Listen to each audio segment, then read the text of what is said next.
The True Story of the Three Little Pigs by John Seska, illustrated by Lane Smith.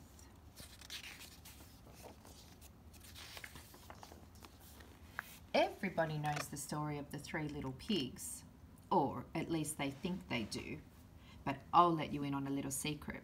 Nobody knows the real story because nobody has ever heard my side of the story. I'm the wolf, Alexander T. Wolf. You can call me Al. I don't know how this whole big bad wolf thing got started, but it's all wrong. Maybe it's because of our diet.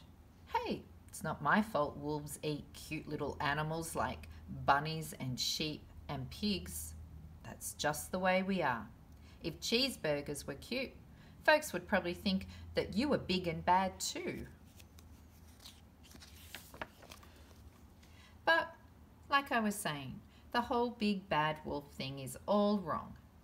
The real story is about a sneeze and a cup of sugar. This is the real story. Way back in Once Upon a Time, I was making a birthday cake for my dear old granny. I had a terrible sneezing cold. I ran out of sugar. So I walked down the street to ask my neighbour for a cup of sugar.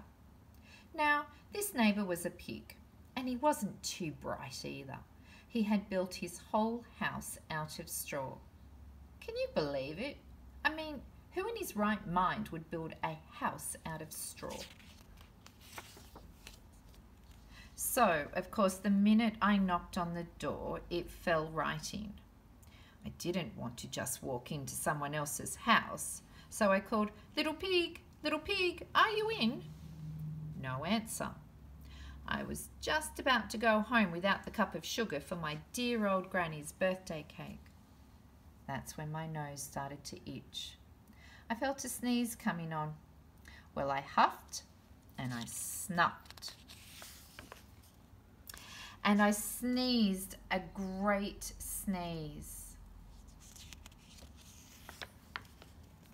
And you know what? That whole darn straw house fell down. And right in the middle of the pile of straw was the first little pig, dead as a doornail. He had been home the whole time. It seemed like a shame to leave a perfectly good ham dinner lying there in the straw. So I ate it up. Think of it as a big cheeseburger just lying there. I was feeling a little better, but I still didn't have my cup of sugar. So I went to the next neighbour's house. This neighbour was the first little pig's brother. He was a little smarter, but not much. He had built his house of sticks. I rang the bell on the stick house. Nobody answered. I called, Mr. Pig, are you in?" He yelled back, "Go away, wolf, you can't come in. I'm shaving the hairs on my chinny chin." I had just grabbed the doorknob when I felt another sneeze coming on. I huffed and I snuffed and I tried to cover my mouth, but I sneezed a great sneeze. And you're not going to believe it, but this guy's house fell down just like his brother's. When the dust cleared, there was the second little pig, dead as a doornail. Wolf's honour. Now, you know food will spoil if you just leave it out in the open. So I did the only thing there was to do. I had dinner again. Think of it as a second helping. I was getting awfully full, but my cold was feeling a little better. I still didn't have that cup of sugar for my dear old granny's birthday cake. So I went to the next house. This guy was the first and second little pig's brother. He must have been the brains of the family. He had built his house of bricks. I knocked on the brick house. No answer. I called, Mr. Pig, are you in?" And you know what that rude little porker answered. "Get out of here, wolf. Don't bother me again." Talk about impolite. He probably had a whole sack full of sugar, and he wouldn't give me even one little cup for my dear sweet old granny's birthday cake. What a pig. I was just about to go home and maybe make a nice birthday card instead of a cake when I felt my cold coming on. I huffed and I snuffed and I sneezed once again. Then the third little pig yelled, "And your old granny can sit on a pin." Now, I'm usually a pretty calm fellow, but somebody talks about my granny like that, I go a little crazy.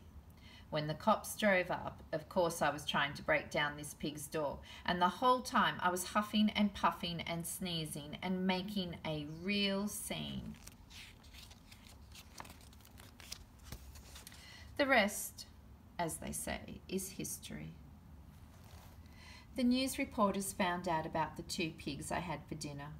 They figured a sick guy going to borrow a cup of sugar didn't sound very exciting. So they jazzed up the story with all of that huff and puff and blow your house down, and they made me the big bad wolf. That's it. That's the real story. I was framed. But maybe you could loan me a cup of sugar?